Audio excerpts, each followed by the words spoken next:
Hello students, welcome to Adipom India. Here you are watching mathematics lecture with Himanshu Thapliyal, and now we are doing some miscellaneous problem based on range. The first problem is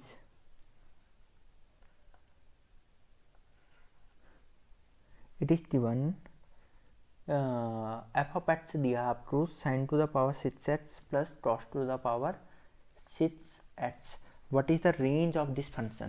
तो simply क्या करोगे आप, इसे लिखोगे आप sine square का whole cube, इसे लिखा आपने कॉस स्क्वायर होल क्यूब.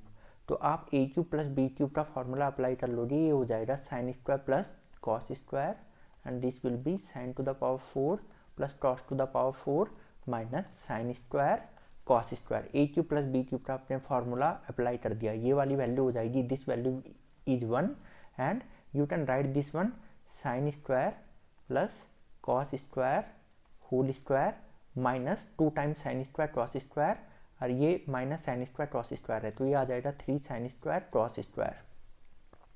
ये आप ऑलरेडी जानते हो. तो अब ये कितना हो जाएगा, ये वाला वैल्यू हो जाएगा 1. 1 का स्क्वायर कितना होता है, ये 1 होता है, तो 1 minus 3 sign square cos square. तो अब यहाँ पे इस वाली वैल्यू को हम ले सकते हैं 1 माइनस 3/4 साइन 2x का होल स्क्वायर. तो ये कहाँ से आ गया, क्योंकि आप जानते हो साइन थीटा कॉस थीटा, हमने यहाँ पे 2 से मल्टीप्लाई या 2 से डिवाइड करते हैं तो ये कितना आ जाता है, ये साइन 2 थीटा बन जाता है. तो एक्चुअल में ये यहाँ पे होल स्क्वायर था, तो 2 के बजाय हमने यहाँ पे क्या किया, ये 4/4 से किया, 4 से मल्टीप्लाई किया, 4 से डिवाइड किया, तो 4 तो अंदर जाके 2 बन गया क्योंकि स्क्वायर है बाहर.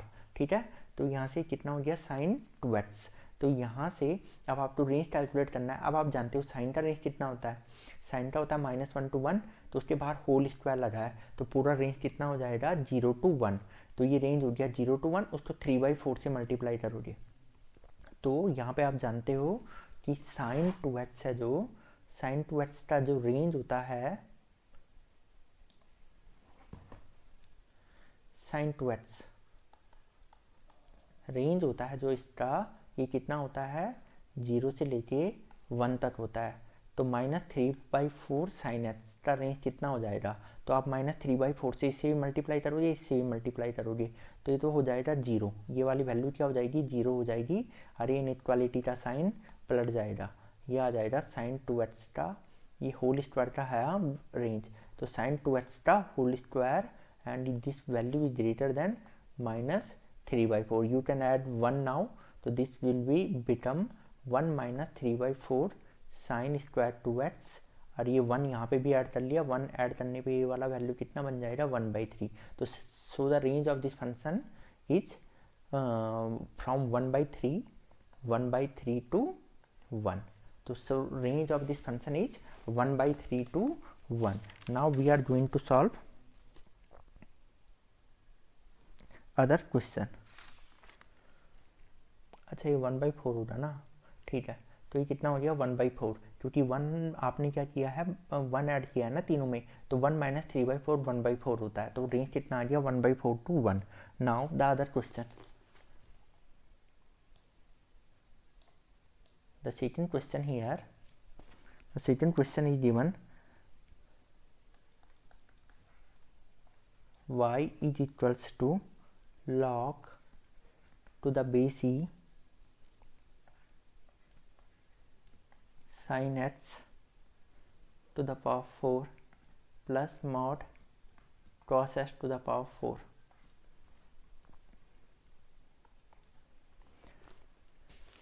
अब यहाँ पे आपको क्या ध्यान देना है, आपको इसका रेंज कैलकुलेट करना है. तो इसका रेंज कैलकुलेट करने के लिए आप क्या करोगे, क्योंकि आप जानते हो होल पावर 4 है, तो इसे केवल साइन टू द पावर 4 भी नोट किया जा सकता है. तो sign to the power 4x से लिखें, चाहे mod sine x to the power 4 हम नोट करें, दोनों सेम वैल्यू है. तो यहाँ से कितना हो जाएगा, लॉग ई को हम ln बोलते हैं, तो ln बोल दिया इसे, ये कितना हो जाएगा, ये हो जाएगा साइन टू द पावर 4, और ये हो जाएगा कॉस टू द पावर 4. अब इसे फिर हमने ब्रेक कर लिया, फर्दर ब्रेक कैसे किया हमने ब्रेक, ये हो गया साइन स्क्वायर का होल स्क्वायर, और ये वाली वैल्यू कितनी हो गई cos square whole square, now we can write this ln sine square plus cos square whole square minus 2 sine square x cos square x. तो ये वाला वैल्यू कितना हो गया, ये वाला वैल्यू जो बन गया है ये बना ln 1 माइनस ये कितना हो जाएगा, ये हो जाएगा 1/2 sign square 2x।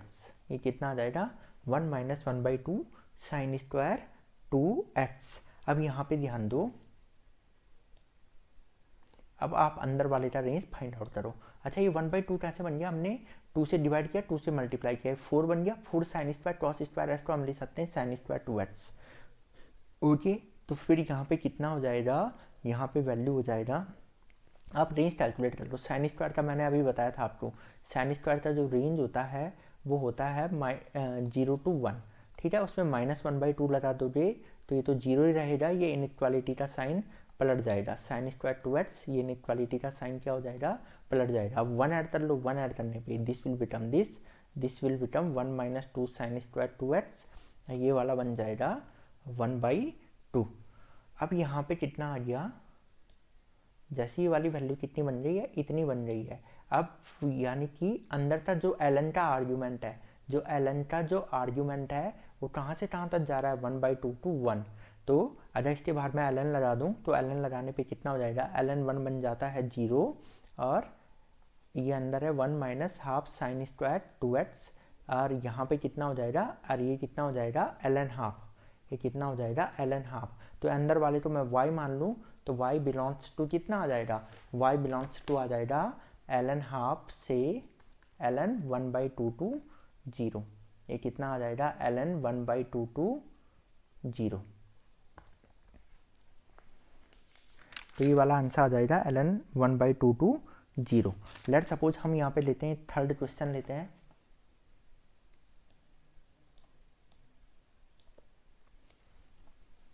Third question लिया, जैसे हमने यहाँ पे थर्ड क्वेश्चन लिया हमने y is equals to 5 sine under the root of 4 pi square by 9 minus x square. ये कितना दिया है, 4 pi square by 9 minus x square आपको गिवन है। तो आपको क्या पूछा है, यहाँ पे पूछा है इसका रेंज कैलकुलेट करना है। तो सिंपली पहले अंदर वाला इसका रेंज कैलकुलेट कर लो। तो इसका रेंज अगर आप कैलकुलेट करोगे अंदर वाले का तो कितना आ जाएगा, तो यहाँ पे एक्स स्क्वायर जो है उसका रेंज होता है 0 to इन्फिनिटी। और अब यहाँ पे हम क्या करेंगे, माइनस एक्स स्क्वायर, वो कितना हो जाएगा माइनस इन्फिनिटी टू 0। अब यहाँ पे 4 pi square by 9 minus x square आपने ये ऐड कर दिया तो ये तो माइनस इन्फिनिटी रहेगा, ये कितना बन जाएगा 4 पाई स्क्वायर बाई 9। अब आप इसका रूट ले लोगे तो रूट में कितना बन जाएगा, ये root 4 pi square by 9 minus x square. तो ये कितना बन जाएगा, आपने रूट लिया है तो रूट नेगेटिव इंटरवल का नहीं बनता है, रूट हमेशा पॉजिटिव इंटरवल का बनता है।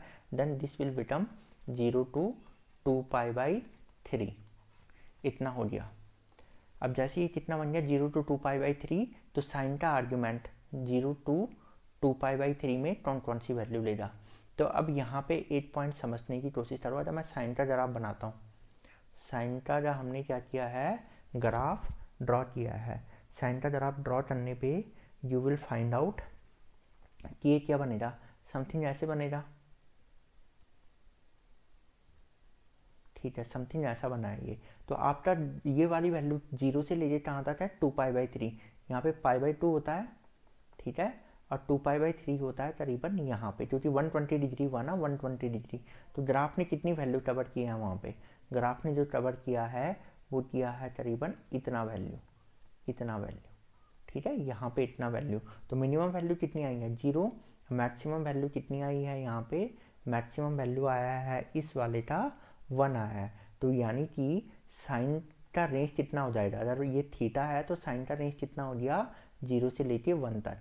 तो जो ये है साइन और इसके अंडर रूट के अंदर जो वैल्यू लिखी है इसका रेंज कितना हो गया 0 to 1, ये कितना हो गया 0 to 1। अब इसके बाद 5 लगा है तो 5 से हम क्या कर लेंगे मल्टीप्लाई कर देंगे, तो ये हो जाएगा 0 to 5।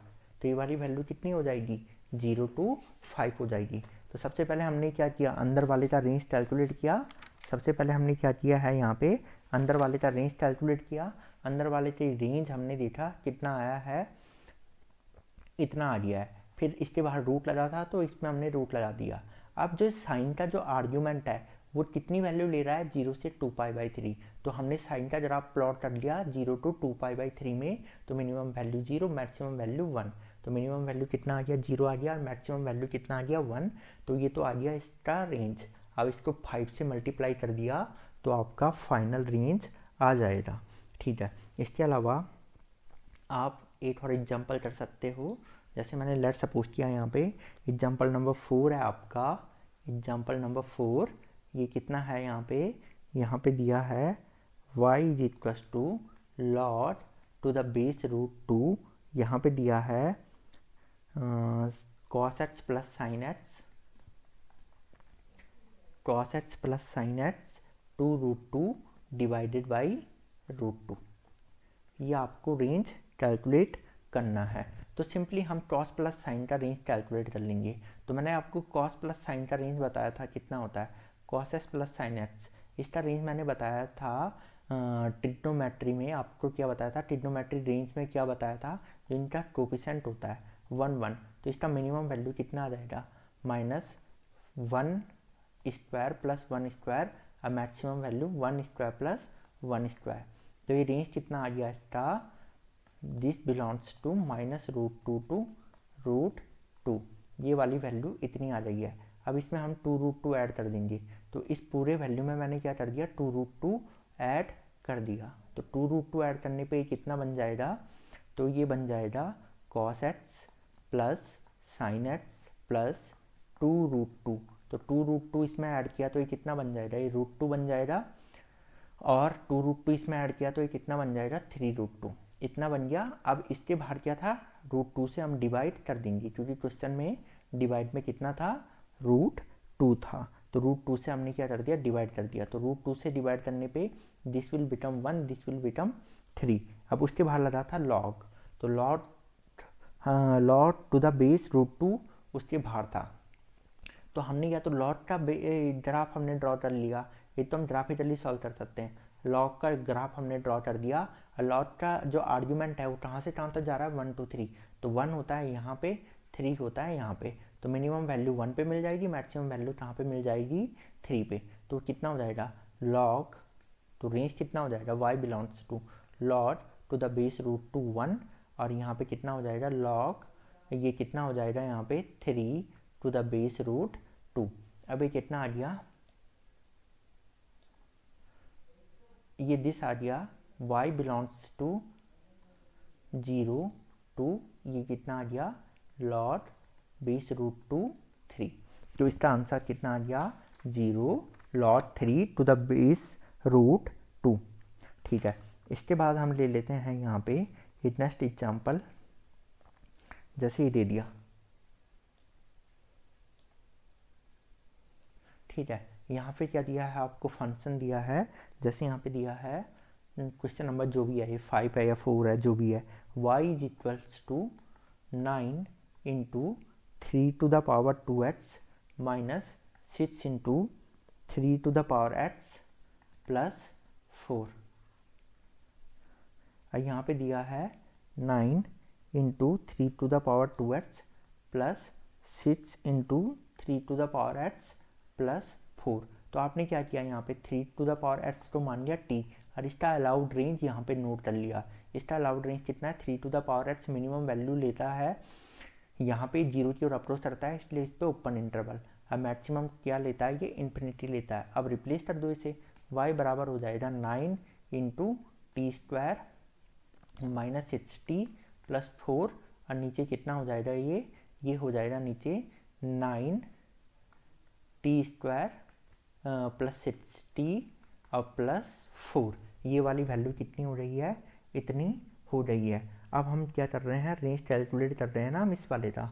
तो रेंज अब हम कैलकुलेट करेंगे फर्दर इसे सॉल्व करते हैं। फर्दर इसे कैसे सॉल्व करोगे, यहाँ पे देखो, फर्दर सॉल्व करने के लिए मैंने क्या कर दिया, इसको या तो इसको कर दिया हमने यहाँ पे डिफ्रेंशिएट, ठीक है, इसको हमने क्या कर दिया, डिफ्रेंशिएट कर दिया।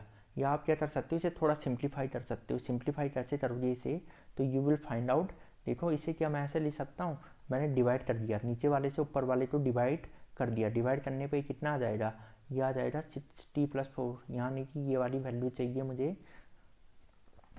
-12t, और ये वाला आएगा 4 आएगा, तो 4 तो ऑलरेडी यहाँ पे है, तो ये आ जाएगा 9t² + 6t + 4। देखो ये अगर इस 1 से मल्टीप्लाई हो तो ये कितना बन जाएगा, 9t² + 6t + 4 बनेगा। 60 में से -12t जाएगा तो कितना आ जाएगा, -12t जाने पे -6t आ जाएगा। ओके, इसके बाद फर्दर कैसे सॉल्व करेंगे इसे, अब देखो इसके बाद इसे फर्दर कैसे सॉल्व करेंगे। इसके बाद इसे फर्दर सॉल्व करेंगे हम ऐसे, y = इसको डिफ्रेंशिएट कर दिया, 1 का डिफ्रेंशिएशन हो गया 0, 1 का डिफ्रेंशिएशन क्या हो गया 0। अब इसमें u/v लगा दिया, तो v कितना है यहाँ पे 9t² + 6t + 4, और इसका डिफ्रेंशिएशन कितना हो गया यहाँ पे 12t का, ये हो गया 12, ये कितना हो गया 12। अब फिर यहाँ पे माइनस का सिंबल आया, ठीक है, इसके बाहर क्या आया, माइनस का सिंबल, तो यहाँ पे ये माइनस मैंने पहले बाहर कर दिया था, ये माइनस मैंने पहले बाहर कर दिया, उसके आगे का प्रोसेस दिखवा। तो अब यहाँ पे क्या हो रहा है, ऊपर वाला 12t तो एज इट इज रहेगा, 12t तो एज इट इज रहा। अब फिर इसके बाद अच्छा 12 भी क्या कर दो, 12 भी बाहर ही कर दो सीधा, 12 भी हमने क्या ले लिया, बाहर ले लिया है। ये कितना हो जाएगा, t एज इट इज रहा, अंदर वाले का डिफ्रेंशिएशन ये हो जाएगा 18t + 6, ये हो गया इतना, होल डिवाइडेड बाई क्या है, नीचे वाले का स्क्वायर, तो 9t² + 6t + 4 होल स्क्वायर, इतना हो गया है। तो अब इतना होने के बाद आप क्या करोगे, इसे थोड़ा सिंप्लीफाई कर सकते हो। तो ऊपर वाला अगर थोड़ा सिंप्लीफाई करो तो ऊपर वाली वैल्यू क्या आ जाएगी, ऊपर वाला आ जाएगा -12, और डिवाइड में तो कितना है 9t² + 6t + 4 का होल स्क्वायर है, +4 होल स्क्वायर है नीचे वाला। ऊपर वाला क्या है, अगर इसे सिंप्लीफाई करें 9t², यह आ जाएगा -18t², तो ये हो जाएगा तो -9t², ठीक है। ओके, ये 6t है और ये कितना है, -6t है, तो ये तो हो जाएगा 0, 60 और -60 ये हो जाएगा 0, ये कितना हो जाएगा +4, ये वाली वैल्यू इतनी आ गई। अब यहाँ पे आप क्या करोगे, इस टर्म को रखोगे 0 के बराबर, इस टर्म को किसके बराबर, जो dy/dx निकाला या dy/dt निकाला आपने, इसे किसके बराबर पुट कर लोगे, 0 के बराबर। यहाँ से t का वैल्यू आ जाएगा, तो इसे 0 के बराबर पुट करने पे यू विल फाइंड आउट कि 9t² बराबर कितना आ गया, 4 आ गया, 9t² बराबर कितना आ गया 4। तो t की हमारे पास दो वैल्यू आई हैं, क्या आई है, +-2/3। अभी t का अलाउड वैल्यू था वो 0 to ∞ था, तो हम केवल पॉजिटिव वैल्यू कंसीडर करेंगे 2/3। अब आपके पास कितनी वैल्यू आ रही हैं, 3 वैल्यू आ रही हैं, कौन कौन है, एक 0 है, एक ∞ है और एक 2/3 है, ठीक है। अच्छा आप खुद सोचो यहाँ पे, अगर मैं 2/3 से अगर मैं कोई बड़ा वैल्यू यहाँ पे डालूँ, ठीक है, अगर मैं 2/3 से क्या करता हूँ, चलो एक काम करो, सीधा क्या काम करोगे, t बराबर कितना आ गया, 2/3 आ गया ना, तो उस पूरे एक्सप्रेशन में एक 0 डाल दो, एक 2/3 और एक इन्फिनिटी पे वैल्यू कैलकुलेट कर लो, ठीक है। ये सारी वैल्यू हम क्या कर लेते हैं, कैलकुलेट कर लेते हैं। तो अगर 0 पे अगर उस एक्सप्रेशन का वैल्यू कैलकुलेट करोगे, किस एक्सप्रेशन का वैल्यू, कौन से वाले एक्सप्रेशन का वैल्यू, ये वाला, ठीक है। 0 पे तुम इसे कैलकुलेट करोगे तो y की वैल्यू 1 आएगी, ठीक है। तो एक बार इस एक्सप्रेशन को लिख लिया, y = 1 - 12t, एक बार ये एक्सप्रेशन हमने लिख लिया, y = 1 - 12t डिवाइडेड बाय, ये कितना हो जाएगा, 9t² + 6t + 4, ये हमने पहले नोट कर लिया। अब 0 पे वैल्यू कैलकुलेट करो, तो y हमने 0 पे कैलकुलेट किया है, तो ये कितना आ जाएगा, ये आ जाएगा 1, कैसे आया, 12t 0 हो जाएगा, नीचे 4 आ जाएगा, तो ये 1 आ गया। अगर मैं इन्फिनिटी पे वैल्यू अप्रोच करने की कोशिश करूँ, इन्फिनिटी पे कहाँ जा रहा है वैल्यू, तो इन्फिनिटी में डिनोमिनेटर इन्फिनिटी की ओर चला जाएगा, ठीक है। यहाँ भी वैसे टी स्क्वायर डोमिनेट कर रहा है, यहाँ पे 8t से 8t कैंसिल आउट हो जाएगा, ठीक है। यहाँ पे टी स्क्वायर कॉमन ले लिया, 80 से 80 कैंसिल आउट हो जाएगा, तो पूरा वैल्यू ये कहाँ चला जाएगा, 0 की ओर चला जाएगा, ये 1 हो जाएगा।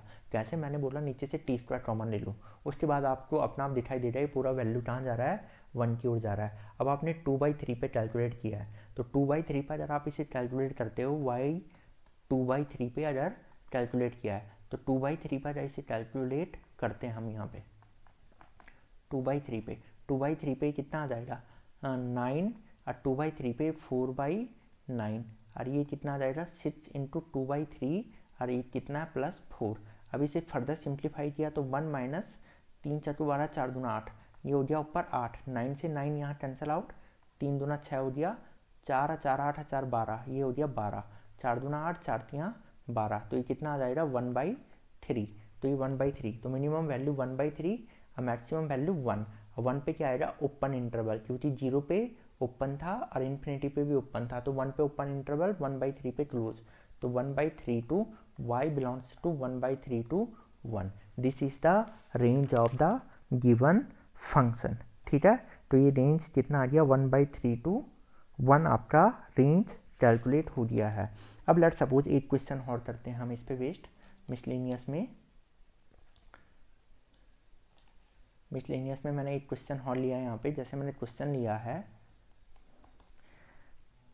लेट सपोज क्वेश्चन आपको गिवन है y is equals to x² minus 3x plus 2 whole divided by x² plus x minus 6, इतना लिया है। तो इसे कैसे सॉल्व करोगे, तो इसे सॉल्व करने के लिए सिंपली है, इसे करोगे आप x माइनस 2 x माइनस 1, ठीक है। और यहाँ पे क्या करोगे, यहाँ पे करोगे x माइनस 3 नहीं x प्लस 3 और x माइनस 2। फैक्टराइज करना आपको पहले से आता होगा, ये एज्यूम मैं करते हुए चल रहा हूँ, तो मैंने ये फैक्टराइज कर लिया है। अब फैक्टराइज करने के बाद ये x प्लस 3 और ये कितना आ गया x माइनस 2 आ गया है, तो इससे ये कैंसिल आउट, इससे क्या आ जाएगा कैंसिल आउट हो जाएगा। तो यानी कि y इज इक्वल्स टू आ गया x minus 1 divided by x plus 3। पर जब ये कैंसिल आउट किया था तो मैंने कहा था ये 0 के बराबर नहीं होता है, तभी ये कैंसिल आउट होता है, यानी कि x बराबर 2 इस इक्वेशन में पुट नहीं कर सकते, यानी कि वो डोमेन का पार्ट नहीं है।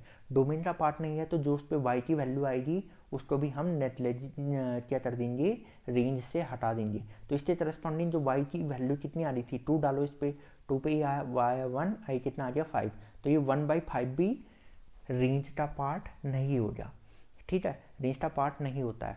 अब मैंने ये बताया था, ये वाला एक्सप्रेशन दिया है y equals to x minus 1 और x प्लस 3।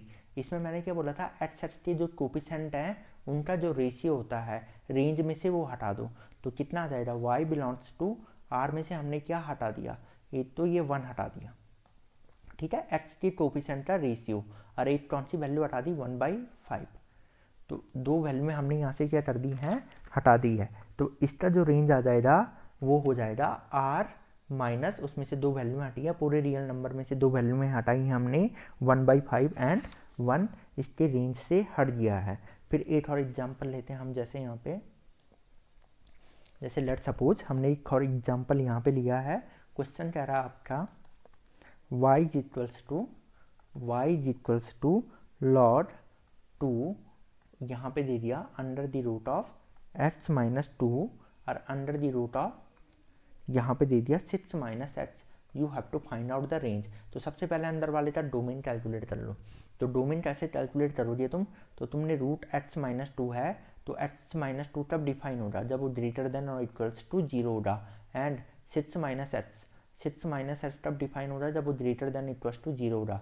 ये कह रहा है x ग्रेटर देन और इक्वल्स टू 2 होना चाहिए, ये कह रहा है x लेस देन और इक्वल्स टू 6 होना चाहिए, तो x बिलोंग्स टू हो जाएगा 2 to 6, x कहाँ से कहाँ तक के बीच में हो जाएगा 2 to 6 के बीच में हो जाएगा, ठीक है। अब जो ये आया है जब इंटरवल फाइनाइट हो जाए, तो मैंने कहा था कि आप क्या कर सकते हो, इसे डिफ्रेंशिएट कर सकते हो। तो अब आपने इसे डिफ्रेंशिएट कर दिया, तो डिफ्रेंशिएट करना तो आसान है, इसे क्या कर लोगे आप, इसको डिफ्रेंशिएट कर देते हैं, ठीक है। इसको हमने क्या कर दिया है, डिफ्रेंशिएट कर दिया है, ओके। तो डिफ्रेंशिएट करोगे इसे तो हम क्या करेंगे, चलो पहले अंदर वाले का रेंज निकाल लेते हैं। आप इस डोमेन पे हम क्या कर लेते हैं, अंदर वाले का रेंज निकाल लेते हैं। वो बाहर वाले फंक्शन के लिए एज अ डोमेन ट्रीट होगा। वो क्या हो रहा है, बाहर वाले फंक्शन के लिए एक रेस्ट्रिक्टेड डोमेन की तरह ट्रीट होता है। तो मैं अंदर वाले का रेंज निकाल दूँ 2/6 पे, कैसे निकालेंगे, चलो अंदर वाले को मैंने जैसे मान लिया p मान लिया, √x-2, मैं p का रेंज निकाल रहा हूँ यहाँ पे। तो कैसे कैलकुलेट करोगे, आप कर लोगे इसको डिफ्रेंशिएट, तो इसको कर दिया dp/dx, dp/dx 1/2 under the root of x-2, और फिर इसे कर दिया -1/2 under the root of 6-x। इसका डिफ्रेंशिएशन ही आ गया है। डिफ्रेंशिएशन अगर अभी आपने नहीं पढ़ा है तो जब आप डिफ्रेंशिएशन पढ़ दोगे उसके बाद इस लेक्चर को आप देखोगे, ठीक है। तो कितना हो जाएगा, -1/2 √6-x। अब इसको 0 के बराबर पुट कर लिया, 0 के बराबर पुट करने पे आ जाएगा आपका x-2 6-x। आप एलसीएम ले लेना, आपको ये दिखाई देगा। तो x कितना हो जाएगा 2x, 6 2 कितना हो गया 8, x बराबर कितना आ गया आपका 4। तो आपके पास 3 वैल्यू है, तो 2 है, 6 है, 4 है। 2 6 4 पे इस p को चेक करो, ठीक है। 2 6 और 4 पे इस वैल्यू को क्या कर रहे हैं, हम चेक कर रहे हैं। तो आपके पास एक्सप्रेशन दिया है p इज इक्वल टू दिया है √x-2 प्लस √6-x। आपने क्या किया, p चेक किया किस वैल्यू पे, 2 6 पे, 2 4 6 पे, पहले 2 पे चेक किया, 2 पे कितना आ जाएगा, ये 2 आ जाएगा। कैसे, 2 और 2 0, 6-2 4, 4 का रूट होता है 2। अब आपने इसे 4 पे चेक किया, तो 4 पे चेक करने पे 4 में से 2 गया 2 और 6 में से 4 गया 2, तो √2 प्लस √2 ये कितना आ गया, 2√2 आ गया। लास्ट आपने इसे 6 पे चेक किया, तो इसे 6 पे चेक करो आप, तो यहाँ पे कितना आ जाएगा 4, ये 0, 4 का रूट हो गया 2। तो इसका रेंज ही कितना आ गया 2 to 2√2। इसका रेंज ही कितना आ गया 2 to 2√2। ये कितना आ गया, रेंज कितना आ गया, इसका रेंज आ गया इस p का, p बिलोंग्स टू 2 to 2√2। अब यहाँ पे देखो, अभी आपका पूरा क्वेश्चन सॉल्व नहीं हुआ, अभी पूरा क्वेश्चन सॉल्व नहीं हुआ, ये केवल p का रेंज आया। यानी कि जो ये p का जो रेंज है, ये बाहर वाला फंक्शन, बाहर वाला क्या है, बाहर क्या लिया था मैंने, एक मिनट, हाँ बाहर y लिया था। तो ये कितना हो गया आपका, y इज इक्वल्स टू क्या है, log 2p है, y is equals to log 2p है। अब p का वैल्यू कहाँ से कहाँ तक आया है, 2 to 2√2 आया है क्लोज इंटरवल के साथ। तो बस अब आप रेंज निकाल सकते हो। आप क्या करोगे, 2 से 2√2 तक यह आया ना रेंज, तो आप या तो लॉट का ग्राफ पुट कर लो, लॉट का ग्राफ आपने ऐसे पुट किया, या आप सिंपली लॉट लगा लो इन पे। लॉट इसलिए लगा सकते हैं हम सिंपली क्योंकि ये इंक्रीजिंग फंक्शन है। तो अगर नहीं आ रहा है वैसे में समझ में, तो ग्राफ ड्रॉ कर लिया, लॉग का ग्राफ ड्रॉ किया, तो 2 यहाँ पे होगा, 2√2 यहाँ पे होगा, तो इसके करस्पॉन्डिंग जो ग्राफ आएगा यही क्या हो जाएगी, रेंज। y ने जो ये वाली वैल्यू में कवर की हैं, यही क्या हो गया, रेंज। तो यहाँ पे क्या p का वैल्यू एक बार 2 डालोगे, एक बार 2√2 डालोगे, 2 डालो यहाँ पे, कितना आ गया बताओ, 2 डालने पे तो रेंज कितना हो जाएगा, y बिलोंग्स टू, ये कितना हो जाएगा, y बिलोंग्स टू, आपने क्या डाला, p के प्लेस पे पहले 2 डाला, तो log 2 to the base 2। अब एक बार 2√2 डालो, log 2 2√2, बस ये हो गया सिंपली। यहाँ से ये वाली वैल्यू आ रही 1, अरे कितना हो गया, 2 का पावर हो गया ये 3/2, कितना हो गया 3/2 आगे आ जाएगा, 2 का पावर कितना हुआ है 3/2। चलो इसे पूरा नोट कर लिया, ये कितना हुआ 2 है, 2 का पावर कितना हो गया 3/2 हो गया है। तो ये 3/2 लॉट की प्रॉपर्टी से आगे शिफ्ट हो जाएगा और लॉट टू 1 हो जाएगा, तो रेंज ही कितना आ गया इसका 1 to 3/2। तो range of this function will be 1 to 3/2। ये वाला आपको पोर्शन समझ में आ गया होगा कि इसे कैसे डील किया जाता है। Now the next question is, you have to find out the range of greatest integer x minus x plus sin square x। अब इस क्वेश्चन को ध्यान से देखो, इसे कैसे सॉल्व करना है, थोड़ा सा ट्रिकी है but you can solve this one, okay. तो आप जानते हो कि x minus fractional part, x minus greatest integer x, ये क्या हो जाता है, ये बन जाता है फ्रैक्शनल पार्ट x।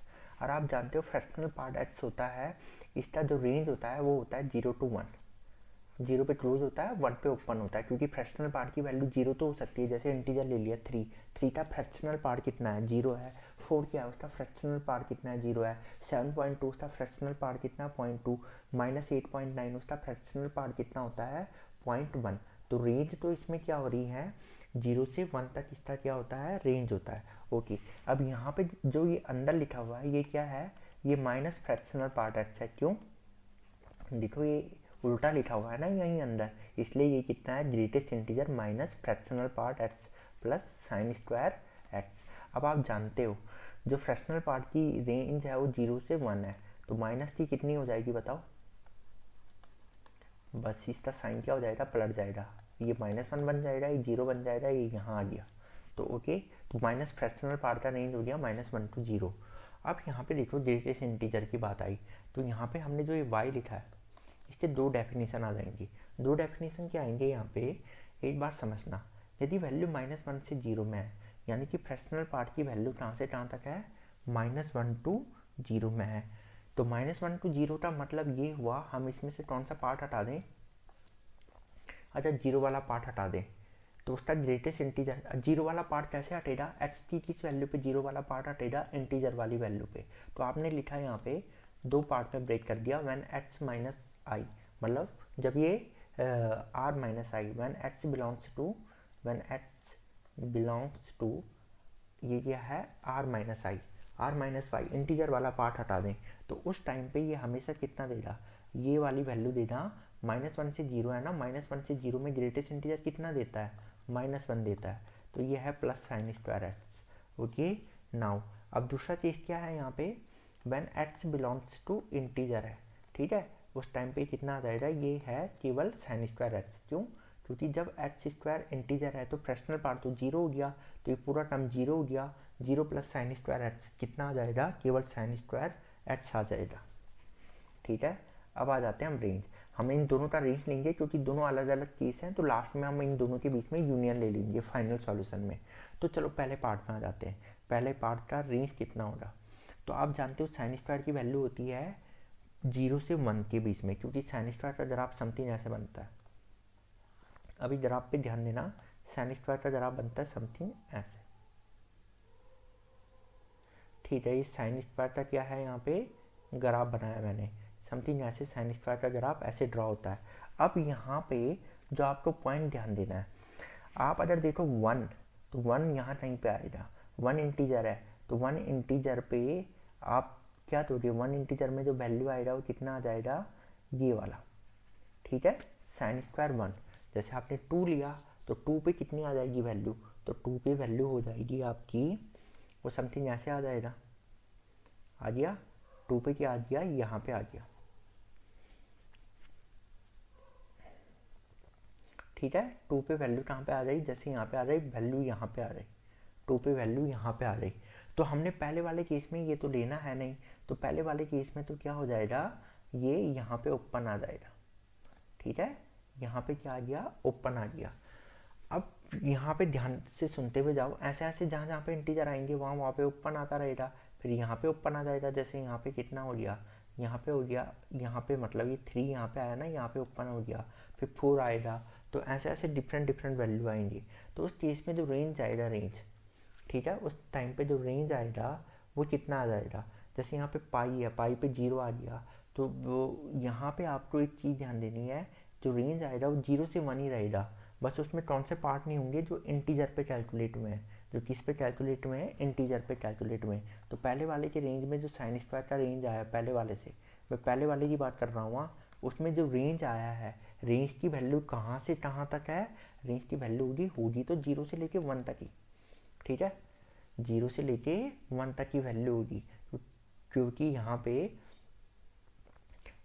0 कहाँ पे आया है, जैसे अगर आप ले लो 0 वैल्यू आएगी, पाई पे भी तो 0 आ रहा है, ठीक है, तो पाई पे भी क्या आ रहा है, जैसे 0 आ रहा है, 2 पाई पे क्या आ रहा है, 0 आ रहा है, तो ये साइन स्क्वायर 0 तो लेगा अपने इंटरवल में, बट हम इसमें से कौन सा माइनस कर देंगे, जहाँ पे इंटीजर वैल्यू है, यानी कि साइन स्क्वायर 1 को हम, जैसे साइन स्क्वायर इंटीजर को हम क्या कर लेंगे, यहाँ से माइनस कर लेंगे। अब सेकेंड केस आएगा, इस सेकेंड पार्ट का रेंज कितना हुआ, इसका रेंज कितना हो गया दूसरे वाले का साइन स्क्वायर एक्स का, ये रेंज ही हो जाएगा। इसमें केवल पर्टिकुलर वैल्यू आएगी इंटीजर पे, साइन स्क्वायर की, यहाँ पे मैंने क्या ले लिया, साइन स्क्वायर आई ले लो इसे, ये वाली वैल्यू आएगी, केवल ये वाली वैल्यू क्या आएगी, ये वाली वैल्यू में कौन कवर करेगा, केवल ये कवर करता है। अब हम इन दोनों का सॉल्यूशन मिला देते हैं, लेकिन अभी ऊपर वाले में आपको एक चीज़ और ध्यान देनी है, इसके आगे -1 भी लगा था, तो -1 मैंने इसमें जोड़ दिया, तो -1 अगर मैं इसमें जोड़ता हूँ पहले वाले में, तो ये कितना बन जाएगा, -1 जोड़ने पे ये पहला वाला बन जाएगा -1 प्लस साइन स्क्वायर एक्स, और यहाँ पे हो जाएगा -1 to 0, और इसमें से हम हटा देंगे इंटीजर वाला पार्ट। इसमें से क्या हटा दिया हमने, इंटीजर वाला पार्ट क्या कर दिया है, हटा दिया है, इंटीजर वाला इससे कैलकुलेट नहीं होगा। अब हम दोनों का क्या ले लेंगे, यूनियन। अब यूनियन लेने पे जो साइन ये आ जाएगा आपका, क्या था, greatest integer x minus x का ग्रेटेस्ट इंटीजर, और यहाँ पे प्लस साइन स्क्वायर एक्स, इसका रेंज कितना आ जाएगा, साइन स्क्वायर एक्स, इसका जो रेंज हो जाएगा, रेंज है इसका 0 to 1, रेंज है 0 to 1, इसका रेंज 0 to 1 है। इसमें से हम कौन सा हटा दे रहे हैं, पहले वाले से हम इंटीजर वाला हटा दे रहे हैं, तो हम उसे लिख ही नहीं रहे हैं, ठीक है, वो वाली वैल्यू है। अब उसमें ये कौन सा वाला ऐड हो जाएगा, ये दूसरा वाला, दूसरे वाले से क्या रेंज कैलकुलेट हुई है, साइन स्क्वायर एक्स, ठीक है, तो ये हो गया आई, ये कितना है, इंटीजर, साइन स्क्वायर आई, तो ये इसका रेंज है, तो ये क्या है, इसका रेंज है, आपको ये ध्यान देना है, ठीक है, तो ये this is the final solution. अच्छा, अगर आप ये नहीं कह सकते थे इन दोनों को मिला दिया इससे ही तर जाएगा, ऐसा नहीं होता, हाँ, ठीक है, क्योंकि ऐसा इसलिए नहीं हुआ क्योंकि आप जानते हो इसमें था -1, तो इस बात का मतलब जानते हो, -1 का मतलब क्या हुआ, ये ग्राफ -1 यूनिट से नीचे शिफ्ट हो गया। जब मैं इसका ग्राफ बताऊँ आपको, तो ग्राफ इसका समथिंग ऐसे बनेगा। ग्राफ अगर हम ड्रॉ करें, आप ग्राफिंग कैलकुलेटर से ग्राफ ड्रॉ कर सकते हो, मैं आपको समझा रहा हूँ, ग्राफ इसका ऐसे बनेगा समथिंग, क्योंकि -1 यूनिट से पहले वाले डेफिनेशन से -1 यूनिट नीचे शिफ्ट हो जाएगा। ये क्या हो जाएगा, -1 यूनिट क्या हो जाएगा, ये -1 यूनिट क्या हो जाएगा, ये शिफ्ट, ये वाला -1 यूनिट से क्या हो जाएगा, नीचे की ओर क्या हो जाएगा, शिफ्ट हो जाता है, ठीक है, ये -1 यूनिट नीचे शिफ्ट हो जाता है। अच्छा एक मिनट, हाँ, -1 था या +1 था डेफिनेशन में, अच्छा -1 प्लस साइन स्क्वायर एक्स है ना, हाँ, तो यहाँ से वैल्यू कितनी हो जाएगी, जो साइन स्क्वायर एक्स की वैल्यू है वो कितना हो जाएगा, यहाँ पे वो वाला ग्राफ -1 यूनिट से शिफ्ट हो गया नीचे, ठीक है, इतना आ गया, फिर ऐसे ही चलता रहा ये ग्राफ समथिंग, ये ग्राफ ऐसे समथिंग चलता रहेगा, ओके, ये स्मूथ कर्व है, हाँ स्मूथ, यहाँ पे शार्प नहीं है, स्मूथ कर्व है। तो जैसे ये वाली सारी वैल्यू कवर होंगी, बट जैसे 1 पे, जैसे मैं लेट सपोज करूँ बात 1, तो 1 यहाँ कहीं पे आएगा वैसे, ठीक है, π/2 से पहले ही होगा ना, π/2 से पहले है, तो इसके करस्पॉन्डिंग जो पॉइंट मिलेगा वो यहाँ मिलेगा, वो यहाँ पे मिलेगा, ठीक है, यहाँ पे क्या होगा, ओपन होगा यहाँ पे, ठीक है, यहाँ पे ओपन होगा। वैसे अगर आप किसकी बात करो, 2 की बात करो, तो 2 यहाँ कहीं पे है, तो यहाँ पे ओपन होगा, उसके करस्पॉन्डिंग पॉइंट यहाँ कहीं पे मिलेगा, ठीक है, तो इसलिए मैंने ये रेंज ऐसा लिखा है। इसमें से हम वो वाली वैल्यू कंसीडर नहीं करेंगे जो इंटीजर पे आई है। तो इस हिसाब से आपका एक क्वेश्चन क्या हो गया है, सॉल्व हो गया है। अब आ जाते हैं हम, आई थिंक मैंने ओवर एक्सप्लेन कर दिया है, ये समझ में आ तो जाना चाहिए, नहीं तो अपने आप से सोच के देखो कि कैसे ये सॉल्व हो रहा है। अब यहाँ पे हम एक और फंक्शन लेते हैं, इसका रेंज कैलकुलेट करते हैं। जैसे मैंने एक क्वेश्चन लिया है यहाँ पे, y = e⁻x minus e⁻ greatest integer नहीं मॉडुलस x डिवाइड में है e⁻x प्लस e⁻x। इसका रेंज आपको क्या करना है, कैलकुलेट करना है। तो इसका रेंज सिंपल है कैलकुलेट करना। आपने क्या लिया, इसके भी 2 डेफिनेशन ब्रेक होंगी, when x greater than 0, greater than और इक्वल टू 0, ठीक है, व्हेन x ग्रेटर देन और इक्वल टू 0, ये आ जाएगा 0। ऐसा क्यों हुआ, ये 0 क्यों आया, क्योंकि ग्रेटेस्ट वो क्या बोलते हैं, अगर एक्स पॉजिटिव है तो मॉड उसे एज इट इज बाहर छोड़ देता है, तो ई टू द पावर एक्स और ये भी ई टू द पावर एक्स है, इससे कैंसिल आउट हो जाएगा, ऊपर जीरो और नीचे क्या आएगा, नीचे 2 times e to the power x, तो इसलिए क्या हो गया, जीरो हो गया। ठीक है, सेकेंड केस में when x less than zero, तो ये समथिंग ऐसा दिखाई दे रहा है आपको, e to the power x minus e to the power minus x, और यहाँ पे कितना हो जाएगा, e to the power x plus e to the power minus x. X less than zero है ना, तो मॉड के अंदर अगर नेगेटिव क्वांटिटी है तो मॉड उसे एक माइनस साइन देके क्या करता है, पॉजिटिव बनाता है, मॉड उसे एक माइनस साइन देके पॉजिटिव बनाता है। अब इसके बाद क्या करोगे, इसके बाद यहाँ पे एक चीज़ ध्यान देना, क्या मैं इसी को ऐसे लिख सकता हूँ या नहीं, ये बताना। क्या मैं इसी क्वांटिटी को ऐसे लिख सकता हूँ या नहीं, ई टू द पावर 2x और यहाँ पे -1 और ई टू द पावर 2x और +1, ऐसा कैसे किया मैंने ऊपर नीचे ई टू द पावर x से मल्टीप्लाई कर दिया, तो ये ई टू द पावर 2x बन जाएगा, ये क्या बन जाएगा 1, ये ई टू द पावर 2x और ये बन गया 1। या आप ऐसे भी कह सकते हो, आपने ई टू द पावर -x बाहर कॉमन ले लिया, तो उससे वो कैंसिल आउट हो जाएगा, ये अपना आप ऑटोमेटिक बन जाएगा। ठीक है, अब आपका ये आ गया, तो एक अगर x ग्रेटर देन जीरो है तो y की वैल्यू क्या आ रही है यहाँ पे, जीरो, तो यहाँ से क्या रेंज आया, व्हेन x ग्रेटर देन और इक्वल्स टू जीरो, रेंज आ गया यहाँ पे जीरो, यहाँ पे आपको सोचना नहीं है। अब now when x less than zero, जब x की वैल्यू क्या है, लेस देन जीरो है, उस टाइम पे रेंज क्या आएगा, ये आपको कैलकुलेट करना है। तो ये भी सिंपल है, यहाँ पे देखो, यहाँ पे लिखा हुआ है, यहाँ पे क्या गिवन है, यहाँ पे गिवन है if y is equal to e to the power 2x minus 1 e to the power 2x plus 1, अगर इसका एलसीएम लो और y की टर्म में इक्वेशन निकालो। ठीक है, तो y की टर्म में अगर आप इक्वेशन कैलकुलेट करोगे तो आप क्या आ जाएगा, इधर आ जाएगा e to the power 2x, हाँ y into e to the power 2x plus y, और यह आ गया e to the power 2x minus 1। अब e to the power 2x common ले लो इधर लेके, तो ई टू द पावर 2x इधर लेके कॉमन आ जाएगा, ये आ जाएगा -y माइनस 1। ठीक है, और यहाँ पे आ जाएगा y माइनस 1, ये कितना आ जाएगा, y माइनस 1, ये वाली वैल्यू कितनी आ गई है, इतना आ गया है। यहाँ तक तो कोई आपको दिक्कत नहीं होनी चाहिए। अगर इसमें ऊपर नीचे माइनस कॉमन ले लो तो ये बन जाएगा, ऊपर तो बन जाएगा 1 प्लस वाई, नीचे बन जाएगा 1 माइनस वाई, तो ई टू द पावर एक्स कितना बन गया, e to the power x आपका बन गया है 1 प्लस वाई और 1 माइनस वाई। ओके, तो ये कितना बन गया है, 1 प्लस वाई 1 माइनस वाई। अब आप जानते हो ये तो कैसी क्वांटिटी होती है, ये हमेशा क्या होता है, ग्रेटर देन जीरो होता है, तो ये वाली क्वांटिटी भी क्या होनी चाहिए, हमेशा ग्रेटर देन क्या होगी, ये भी ग्रेटर देन जीरो होगी, ये वाली क्वांटिटी भी क्या हो जाएगी, ग्रेटर देन जीरो हो जाएगी। ओके, तो ये वाली क्वांटिटी भी क्या हो जाएगी, ग्रेटर देन जीरो हो जाएगी। तो हमने क्या किया, 1 plus y upon 1 minus y, इसे क्या पुट कर लिया, इसे पुट कर लिया ग्रेटर देन जीरो, इसे क्या पुट कर लिया, ग्रेटर देन कितना पुट कर लिया हमने, जीरो पुट कर लिया, this is greater than zero. अब एक बात ध्यान देना, यहाँ पे क्या है, ये वाला डेफिनेशन कब यूज हुआ था, when x less than zero. यदि खुद सोचो अगर एक्स जीरो से छोटा है, एक्स क्या है, जीरो से क्या है, छोटा है, तो ये वाली जो क्वांटिटी है, ये वाली क्वांटिटी, इसकी बात कर रहा हूँ मैं ना, इसकी बात मतलब ई टू द पावर 2x की बात कर रहे हैं हम। अगर x लेस देन जीरो है तो ई टू द पावर 2x हमेशा 1 से छोटा होगा, यस नो। यदि x लेस देन जीरो है, यदि क्या है, x क्या है, लेस देन जीरो है, तो ई टू द पावर 2x हमेशा 1 से छोटा हो रहा है या नहीं हो रहा, अब क्रॉस सी बात है, ई टू द पावर 2x क्या हो रहा है, 1 से छोटा हो रहा, क्योंकि ई की वैल्यू क्या हो जाएगी, ई का पावर हो जाएगा जैसे 0.4 0.5 समथिंग।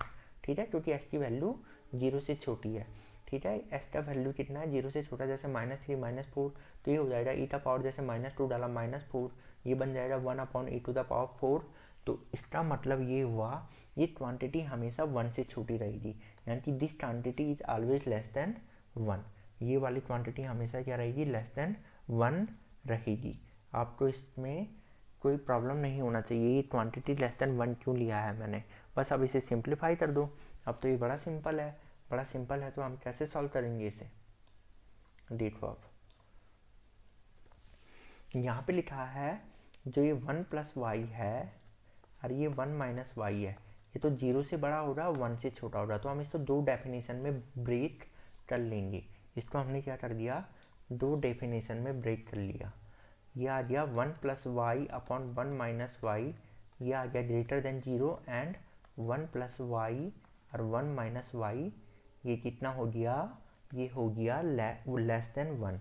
तो यहाँ से अगर मैं इसे नंबर लाइन पे इसको 0 के बराबर पुट करूँ, तो इसको 0 पे पुट करने पे ऊपर वाला -1, ये +1। अब मैं देखो 1 से बड़ी वैल्यू मैं अगर यहाँ पे डालूँ तो ये आएगा नेगेटिव, पॉजिटिव, नेगेटिव। ओके, और इस वाले केस में इस 1 को लेते हुए आ जाओ इस साइड और एलसीएम ले लो, तो 1 प्लस वाई -1, ठीक है, -1 प्लस वाई डिवाइड में 1 माइनस वाई, ये हो गया लेस देन 0। अब यहाँ पे देखना ये ग्रेटर देन 0 कहाँ पे हो रहा है, -1 to 1 पे, तो यहाँ से y की वैल्यू कितनी आ जाएगी, -1 to 1। इस वाले से तो y की वैल्यू कितनी आ जाएगी, y बिलोंग्स टू -1 to 1, ये आ गया इतना ओपन इंटरवल। ठीक है, यहाँ से कितना आ गया, इसे थोड़ा सिंप्लीफाई करें हम तो ये सॉल्व होके आ जाएगा 2y, 1 से तो 1 cancel out, divided by 1 minus y, 1 minus y less than 0। तो यहाँ से अगर इसे फर्दर सॉल्व किया हमने, फर्दर सॉल्व करने पे यू विल फाइंड आउट ये क्या कह रहा है, ये कह रहा है इसको अगर मैंने लंबा लाइन पे बनाया तो ये तो दे रहा है 0 और ये क्या दे रहा है, ये दे रहा है 1। तो यहाँ पे अगर 1 से बड़ी वैल्यू डाली तो ये पूरा नेगेटिव हो जाएगा, तो नेगेटिव, पॉजिटिव, नेगेटिव, नेगेटिव है ये कहाँ से कहाँ तक, 0 के इस साइड, नेगेटिव कहाँ से कहाँ तक है, 0 के इस साइड और 1 के इस साइड। ठीक है, तो लेस देन 0 और ग्रेटर देन 1, और ये कितना, -1 to 1। ठीक है, दूसरा क्या कह रहा है, यहाँ पे कितना कह रहा है, y क्या होना चाहिए, लेस देन 0 और y ग्रेटर देन 1। इन दोनों के बीच में ले लिया क्योंकि यहाँ पे एंड है, यहाँ पे क्या है, एंड है, तो दोनों के बीच में इंटरसेक्शन ले लिया। तो चलो इंटरसेक्शन ले लो, ये कह रहा है -1 to 1 होना चाहिए, ये कह रहा है 0 से तो छोटा होना चाहिए और 1 से क्या होना चाहिए, वैल्यू बड़ा होना चाहिए। तो ये कह रहा है 0 से तो छोटा होना चाहिए बट 1 से क्या होना चाहिए, बड़ा होना चाहिए। जबकि दूसरा वाला रिलेशन क्या कह रहा है, वैल्यू -1 से 1 के बीच में होना चाहिए। तो कॉमन पोर्शन कितना है इनके बीच में, कॉमन पोर्शन केवल इतना है, -1 to 0। तो इन दोनों में इंटरसेक्शन कितना आ गया, y बिलोंग्स टू -1 to 0। इन दोनों में इंटरसेक्शन कितना आ गया, -1 to 0 आ गया है। यहाँ तक अगर आपको समझ में आ गया है तो जो फाइनल सॉल्यूशन आएगा, रेंज कितनी आई इसकी, तो रेंज आ जाएगा -1 to 0। क्या this is the final solution, y का क्या यही वाला वैल्यू है, नहीं, फाइनल सॉल्यूशन क्योंकि हमने इसे दो केस में ब्रेक किया था तो फाइनल सॉल्यूशन दोनों का आंसर मिला के आएगा। तो पहले केस में क्या कह रहा हूँ, इन फर्स्ट केस, यहाँ पर अगर हम ले लें फर्स्ट केस, तो फर्स्ट केस है हम अगर, हाँ ठीक है, फर्स्ट केस में क्या कह रहा है, यदि x की value greater than equal to 0 है तो रेंज हमेशा क्या आएगा, 0 आएगा, रेंज हमेशा क्या आएगा, 0 आएगा, y का वैल्यू हमेशा 0 आएगा। जबकि दूसरे केस का सॉल्यूशन है यहाँ पे y बिलोंग्स टू -1 to 0। तो फाइनल सॉल्यूशन कितना आ जाएगा, फाइनल सॉल्यूशन आ जाएगा जो इसका, ये जो फाइनल सॉल्यूशन वो आ जाएगा -1 to 0 क्लोज। ये सॉल्यूशन कितना आ जाएगा, final solution -1 to 0 close, that is the final solution, this is the range of this function।